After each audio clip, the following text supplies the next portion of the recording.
Hey everyone, and welcome back to my channel. Today I have a very special guest. This is my sister Charlotte. Hi! And we are going to be talking about books that we want to read this autumn. So it's like essentially an autumn TBR. We have 9 books each.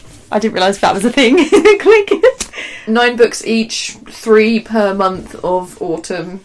Hopefully, fingers crossed. But as we all know, I don't really stick to any reading pattern. I normally start reading a book and then never pick it up again. So these books I may or may not ever read. Wow! Because I'm a mood reader, so if something then suddenly strikes me as like, oh yeah, I really need to read that, then I will prioritise that over whatever I'm currently reading. My first pick is George Orwell's 1984. This book doesn't necessarily need an introduction because it is a classic, and I don't know, like a lot of things from Orwell's book. I don't know what I'm saying. Big Brother's watching you. Yeah, there's a lot of turns of phrases that we use just generally in everyday language. I mean, there's loads of them on the back here. There's Room 101, Big Brother, Thought Police, and things like that. So it's a groundbreaking book that literally changed our language, and then also it feels a bit eerie because we feel like I don't know, do you feel like you're living in a dystopia right now? It feels like something bad is brewing. As if we haven't already been through enough. Yeah. So this is a story of Winston, who works at the Ministry of Truth in London, and he starts to question his reality and whether the totalitarian regime that he is a part of is actually good. Good question, Winston. I love that name, Winston. Winston? But yeah, they begin to question the party that's in power, and then I don't actually know much about it. I just know that it's probably quite depressing. I mean, your whole book pile shelf is depressing. Like literally, we struggle to find any joyful. I mean, I told you, didn't I? I was like, you've got to try and find something that's going to spark some joy in your autumn. Otherwise, you're going to be so depressed before Christmas. You won't even make it to Christmas. But yeah, and we struggled, didn't we? Just notice that's in the background. Not cute. This is cute though. Yes, look how cute this book is. You bought this for me at Christmas, and I've had it on my shelf. It's so friggin' adorable. Basically, it's look at it. Like, look at the little cross stitch detail. It's just gorgeous. So it says an elderly lady up to no good, and it's basically about an 88-year-old woman who she has no friends really, she has no family, but she doesn't mind doing a little bit of murdering, and it's apparently meant to be quite humorous as well. I was about to say I like serial killers, but that sounds really weird. I don't like serial killers. I don't know any serial killers personally, but I find them interesting. But I've never really read fiction about serial killers. I've only ever watched documentaries and sometimes like TV shows and stuff, so I'm kind of intrigued to see what this book's going to be like. You said that loads of people have recommended it, so did I say that? Yeah, you did. You were like, oh yeah, it's a really popular story. Okay. Like, I don't know whether it. Or did I you say yeah, that? you did.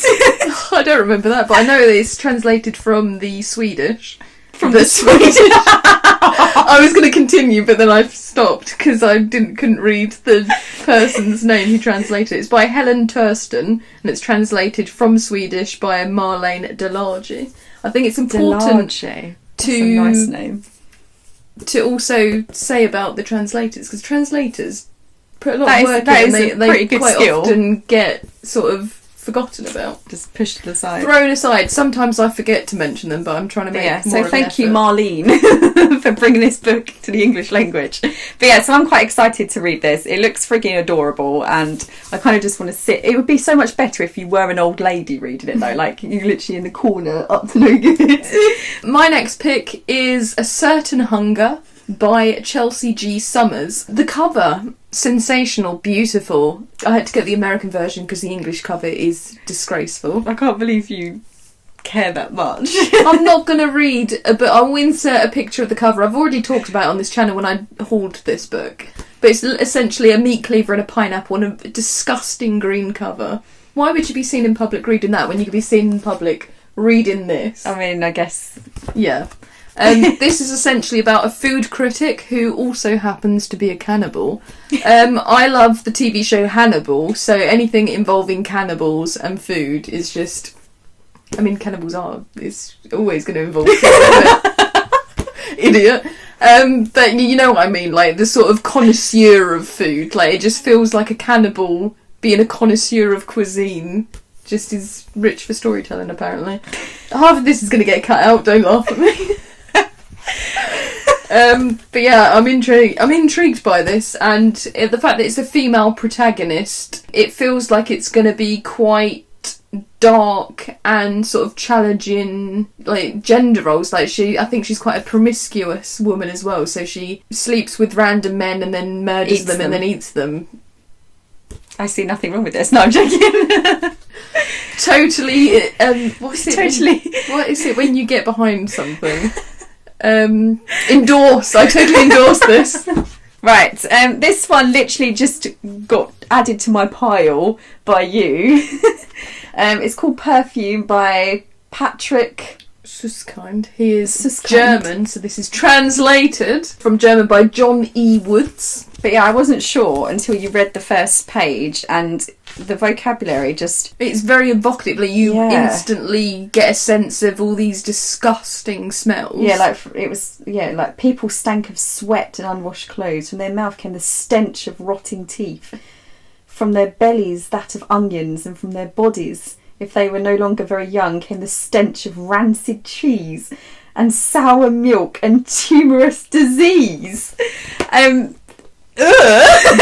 sounds so gross, but kind of, I was like, oh, actually I'm impressed with the sort of world building kind of. I don't know, like a lot of the books that I read don't sort of have that level of description, and I could just picture it in my head, and I was actually kind of disgusted, and that made me want to read it, weirdly. I don't know what that says about me. Yeah, it's also about a serial killer yeah. who happens to be really, like, has amazing sense of smell, and so he's trying to create the perfect perfume, and the missing ingredients is innocence, so guess where he's going to get that from? A woman, probably. But yeah, like it's a ride, certainly, the book. We were looking at it earlier. I only gave it 2 stars, and I've forgotten why I only gave it 2 stars. Yeah, so I'm a little bit doubtful that I'll like it, but we'll see. Because to be fair, a lot of the books that you read, I would never read. So we'll see how I get on with it. I'll let you know. But yeah, you'll be interested to see how you rate it. Like, you might love it. You might give it 5. No, that's the book I was saying it's highly rated. No, you said no, that. I don't. I didn't say that today about that. I said no, about you didn't say that about that today, but you said that when you got it for me. You said something. Right. Anyway, I literally don't remember this. But yeah, so I'm kind of intrigued to see why you gave it 2 stars and how many stars I'll end up giving it. Probably 0, but we'll see. Consumed by David Cronenberg. Don't tell me that's another cannibal. Cannibalism. Oh my god. But the reason why I picked this up is because I've been watching a lot of David Cronenberg's movies recently, and has a fetish for cannibals. I love his filmography. Like, I think he is a genius. You might want to start that again because I spoke over you. Sorry. Well, I forget what I say. I literally just ramble. So thanks. Sorry. Very inventive, very twisted mind, but very intriguing. Like, he's done a film adaptation of Crash, which we'll talk about in a second. That's quite a good segue, actually. Yeah, Charlotte's next book is Crash, with the disgusting cover. But yeah, like, he's very, very weird. And so this has... I mean, one of the sentences in the description of this, and so begins a wild story that features cannibalism and 3D printing, North Korea, and sex of every kind. So you just know it's going to be weird, possibly depraved. And that's just essentially what I like. Weird depravity. I would never normally read a book like this. I just want to state that on the internet. The reason why I want to read it is because you said... This person right here said... because you basically said to me that I would never look at you in the same way ever again. And you rated this, 4 out of 5 I stars? gave it 4 stars, yeah. And your rating 4 means that you very much enjoyed it. I really enjoyed it, yeah. So I want to see what the fuss is about, because I kept saying I'm going to read it as a joke, and then you were like, no, you can't. And you won't look at me the same way again. I was like, damn it, I'm just going to read it now. Like, you've piqued my interest. So yeah, apparently the narrator gets turned on by car crashes and the mutilated bodies in car crashes. So I fancy giving that a read. Why not? But yeah, I think me saying I enjoyed it is the wrong thing. Like, I was fascinated by it. There's a line in the book, isn't there, that says, yeah, Catherine... I've already said about this on my last video, but yeah. Like, because you sent it to me and it says like Catherine has a something for the perverse or whatever it was. A keen interest in the perverse or something like that. Something along those lines. But yeah. And she does. It's by J.G. Ballard. Oh yeah. I'm not very good at this whole book sheet business. And yeah, it's about I think he works at a film studio, and then he gets involved in a car crash and then becomes more and more obsessed with the proximity between sex and death via cars. Via the vehicle of transport. My next book on my pile is Going to the Dogs, The Story of a Moralist by Eric Kastner, and it is translated from German by Cyrus Brooks. Cyrus. I've already started reading this. I'm like, I think 20 pages in, not even that, 18 pages, and this is about a young man called Jakob Fabian, who is sort of just going through life at the end of, I think it's just after the Wall Street crash, so it's like the decline of the Weimar Republic in Berlin, and so it's very much in this very weird time in Germany where it's like the decay of society, the rise of Nazism, and he just kind of just goes through the motions. He goes to work, hangs out at bars. I think he also loses his job at some point, so it's like he's just going for a tough time. It's a slice of life, but life is shit. It sounds like life right now. Like literally going to the dogs is a great description of humanity right now. Like, what is going on in this world? And it's also a satire on society and how basically inaction and a loss of morals helped the rise of Nazism. So yeah, it's quite an interesting book. I've already chuckled a few times while reading it. Oh yes, so hilarious. But no, like satire, I think satire is a very important art form to basically help you get through struggling times. Yeah. Like, sometimes the only thing you can do is laugh, because otherwise you'll cry. Yeah. But yeah, so it's very interesting. Going to the Dogs, in the words of the introducer Rodney Livingston, brilliantly renders the tangible immediacy, the last frenetic years before 1933. It is a book for our time too. Amen to that. This is called Midwinter Blood. I don't really know why I picked it, to be honest. I mean, I just like, for example, it says on the front, what would you sacrifice for someone you've loved forever? And then on the back it says, I will live 7 times and I will look for you and love you in each life. Damn, who doesn't want to love like that? Basically, it says on the back here, it says in 19... No, it doesn't say in 2073. 1973, I was going to say. In 2073, on a remote, secretive island of Blessed, where rumour has it that no one ages and no children are born, a ritual sacrifice takes place. Dun dun dun. It echoes a moment 10 centuries before, when in the dark of the moon, a king was slain, tragically torn from his queen.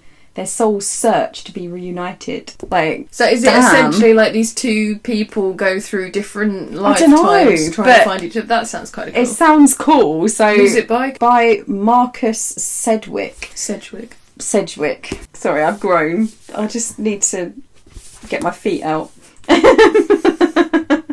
It's not that kind of channel. But yeah, I actually got this book for free. It's not that I can't even remember. Oh yeah, that was it. I went on a course and I got this book for free. I'm a primary school teacher. This isn't a primary school book, but they gave us books as teachers to encourage us to be connoisseurs of literature. My next selection is My Year of Rest and Relaxation by Atesha Moshfegh. This, I mean, like, loads of people on BookTube have read this. I haven't read it yet. Look at that cover. Like, that's just a mood in itself, that woman. Don't focus on me, focus on the woman. It won't. But yeah, essentially this is about a young, pretty, affluent woman sort of giving up for a year, sort of like just languid and languishing in misery for a year. Maybe I don't wish. And it's the year 2000 in New York, so there is something horrendous on the horizon. Why is it that I'm reading... Why does she look like that when it's the year 2000? It's just a cover. She looks like she's from like the 18th that's century. a painting, but okay. it's literary fiction shop. They do that a lot. Like, just use like random paintings. Is that the Food Critic? Is that the Food Critic? No, it's not. It's just a classic painting of a woman squeezing a heart to evoke a certain emotion. This is just showing you the vibe. It's just literally so disaffected. Yeah, she's like, can't be bothered. So it's not literally her. But yeah, like, what is it with me with books before bad shit happens? Before Nazism, before 9/11? What does that say about you? Don't know, like, I mean, I think it's interesting retrospectively to then look at what was going on at that time. Yeah. I think that's quite interesting. Fair. Look how cute this is. Look how cute this is. Look! I literally have waited a whole year to read this book because I felt like I couldn't read it at any other time than autumn. So I've been waiting because it literally says on the back. What is the name and who is it by? Sorry. So it's called Is it Hygge? Hygge. The Hygge Holiday by Rosie Blake. And literally on the back it says, the perfect recipe for Hygge this autumn. Make a hot chocolate, snuggle under a blanket and read your way to happiness. What more do you want? Cute. Like, who even cares what the story's about? That in itself is just the perfect recipe for autumn. So, yeah, when I said that about your bleak sort of thing, this is what you need on your pile. You need things like this that are going to make you smile and feel cosy and warm inside. Not dead and gross and cannibalistic. Don't know, that makes me warm and fuzzy. I'm joking. My next one is a nice, look how tiny that is, because I don't know if I'm going to get through all of these, so I need something short on the list. But this is Italo Calvino's Under the Jaguar Sun. It's a collection of short stories exploring senses. So there's a story about Epicurean, so obviously about the sense of taste. A king that is only able to listen to sounds of the palace. And then people searching the sense of lost women. But I love Italo Calvino's way with words. Like, one of my favourite books is Invisible City, which is essentially just descriptions of different cities and then mediations on memory, place and things like that between Marco Polo and Kublai Khan. So this just feels more of brilliant descriptions from Calvino, exploring not necessarily just place and time, but also all your different senses and how you explore the world sensually. So yes. And then someone says, it's literally the Sunday Telegraph says, the pleasure of these stories is intense. So yes.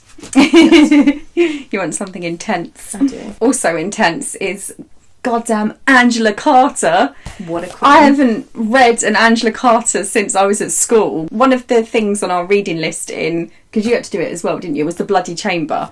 And it was pretty much the only book that I enjoyed reading at school, apart from the fact that there was this weird creepy boy in our class who got off on Angela Carter and it kind of destroyed it a little bit for me, but we won't give that guy a time of day.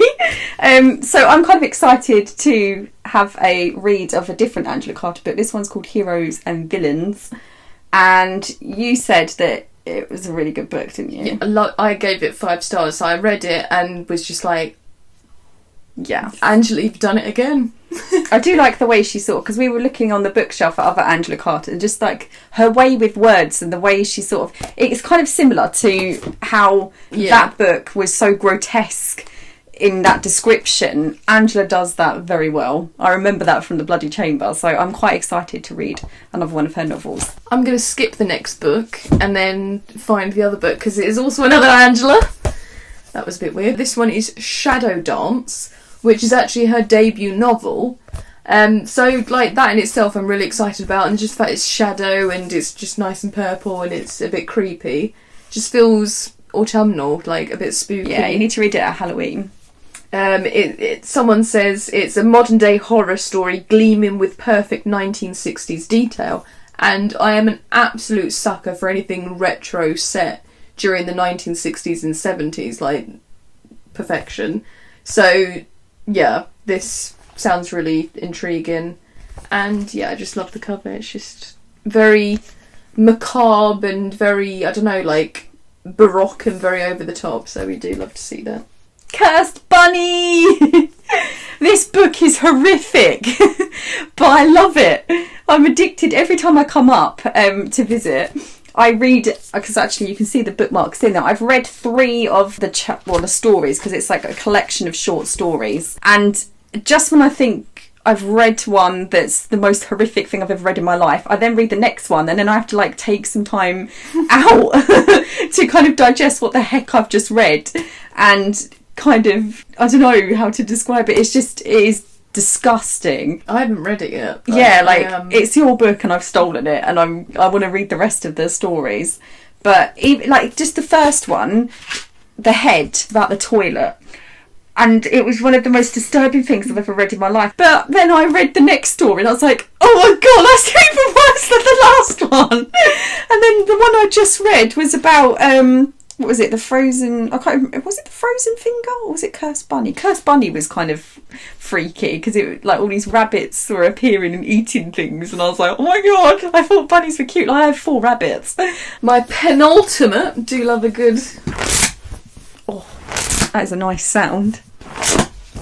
My penultimate read on this list is The Secret History by Donna Tartt. An essential autumn read. Like, everyone's like, oh, it's so dark, academia. Ew. Yes, so Ew. It's about a group of students, classic students, and they just get up to weird stuff. Someone dies, I think, and then it's all about like the mystery of who killed this person. Ooh. This will probably get demonetised even though I'm not monetised. The Secret History by Donna Tartt. I've already explained some of what it's about, so let's get back into the zone. Yeah, so then it says on the back, but when they go beyond the boundaries of normal morality... normal morality, their lives are changed profoundly and forever. So, it's quite a dark, twisty... I think there's a review on the back that says that it's perfectly paced. And so while it's quite a chunky book, normally I do get like fatigued by reading long books because I'm just like, oh, there's a lot of filler stuff in here. But if it's perfectly paced, I feel like I could quite easily read this in a couple of days. Like once or twice there's been like a 400 or 500 page book. I've sat down and read it within like a couple of sittings because it's just been so riveting. So this book is Lonely Castle in the Mirror by somebody's name that I cannot pronounce. Over to you. Mizuki Tsujimura, and it is translated from Japanese by Philip Gabriel. Yeah, I'm quite excited to read this book because it looks like on the sort of the back as well. It looks like a little fairy tale almost, and that sort of intrigued me. And it's the idea that basically that there are so it says here there's 7 teenagers wake up to find their bedroom mirrors are shining. That's weird. At a single touch, they are pulled in from their lonely lives to a wondrous castle filled with winding stairways, watchful portraits and twinkling chandeliers. But basically, they're confronted with a set of clues leading to a hidden room where they'll be granted a wish. But there's a catch. If they don't leave the castle by 5 o'clock, they will be punished. And basically, it says that as time passes, they begin to realise that only those brave enough to share their stories, will be saved. So it's like a twisted fairy tale. Yeah, it sounds like almost a hark back to Grimm's fairy tales, like because you've got the Disneyfication of fairy tales that kind of they're very charming, but I really like the dark, gritty sort of disturbing fairy tales, like because it's wild, some of them. My final book is Serotonin by Michelle Houellebecq. This sounds absolutely depressing. Oh, is this the one that I said, why the hell is it called Serotonin? Yeah, it sounds like you need some irony. Serotonin afterwards. But yeah, it's about an aging a former farmer who feels like he's dying of sadness. Yeah, lovely. He then goes back to the countryside, but there's like riots and people standing against the system. I don't know, I like books that explore the human experience, and often with extremes. So if people are extremely sad, extremely dark or depraved, normally it's like it's the low end, like there's no real joyful, like it's hard to find a book where there's happiness, because the happiness doesn't make it interesting. It's not interesting. You need struggle. Yeah, that's basically what stories are about. There's a struggle that the protagonist has when you to think overcome. about it, that's literally pretty much what every story has. There's no happy stories because who would find that interesting? This is my last book on my list. Bewilderment by Richard Powers. And it's a hardback. Oh yeah, my book is... Oh. It's a hardback. Does not simply go without knocking on their hardback. You just have to, like, it's too... You literally don't. I mean, I do. I'm just weird like that. I love science fiction. It's probably my favourite genre.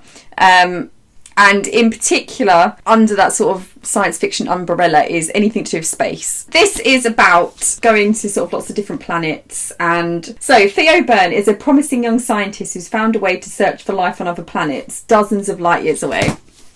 I didn't even need to read any more than that. I wanted to read it. Billions of light years away. The fact that, yeah, it's obviously going to have... I don't know, don't you just wish we could travel billions of light years away and see what's going on? I quite often say I'm disappointed that I was born now before we could travel space. Like, I want to live in Star Trek universe where you can just hop on a ship and you just go to loads of different galaxies. Oh man, it'd be... I don't know, because I swear like they always have dystopian futures. No, Star Trek is utopian. Oh, I've never watched Star Trek, so I don't know. Obviously it's not absolutely perfect, but it's all about, like, it's basically Lord of the Rings in space, because you've got Klingons, which are basically orcs. You've got Spock, who's got pointy ears. Guess what he is? Oh, an elf. He's basically an elf. But it's not like exactly Lord of the Rings in space, but it kind of is fantasy in space. But it's about a group of different species coming together and solving problems. Cute. But yeah, I don't know, that in itself just kind of made it interesting. Basically, I think he has a son, so he's a widowed father of the most unusual 9-year-old boy, and basically it's like his son's been expelled from schools and he might have to put him on sort of like drugs and things to control his behaviour and stuff, so then he takes him planet hopping. I mean, father of the year right there. But is that a metaphor? Does he take him truly planet hopping, or is it more of a he tells him about different planets? True. What can he say when his boy comes to him wanting an explanation for the world that is clearly in love with its own destruction? The only thing for it is to take the boy to other planets, all while fostering his son's desperate attempt to save this one. I mean, I love that it's an environmental sort of angle. Yeah, because like this bit at the end, how can we tell our children the truth about this beautiful, imperiled planet? Yeah. That is a good question. But I must admit, I do have the Overstory by the same author on my reading list, because it's all about trees and over like multiple years, and it's like very environmental focused. So that'll be interesting to see whether you enjoy it, because I do love science fiction as well. If you love science fiction, you should read Isaac Asimov. But yeah, anyway, that has been our autumn TBR. Thank you for watching. If you have watched any of these books, if you've read any of these books, let us know in the comment section what you thought. Let us know also what your autumn TBR is. And we will get back to you at some point with a lowdown on all of these books. Which ones we read, what we thought of them. Yeah. Anyway, thank you for watching, and I'll see you soon. Bye-bye. Bye.